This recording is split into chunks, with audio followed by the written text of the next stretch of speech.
No niin, ja nyt ollaan näiden päällysten raksien kimpussa ja ensimmäisenä otetaan tämä etiketti tähän ja katsotaan se, että siinä ensinnäkin se sallittu työkuorma, mikä tässä nyt on 30 tonnia. Sen jälkeen katsotaan, että on sarjanumerointi ja päivämäärä, että nämä ei saa olla yli 10 vuotta vanhoja. Joo, ja nyt käydään tämä kuori tästä läpi tälleen.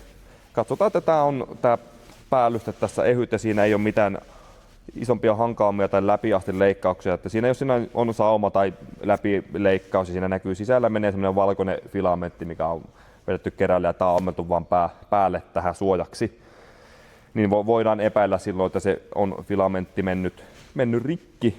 Näitä käytetään useasti pareittain, niin sitten se kuorma on 60 tonnia, jos siellä on joku repeämä, epäilystä repeämä, niin siinä on aika iso onnettomuuden riski, jos 60 tonnia tulee ilmasta maahan, niin tämän takia nämä käydään tosi tarkasti sitten läpi, että ei pääse tapahtumaan niitä onnettomuuksia.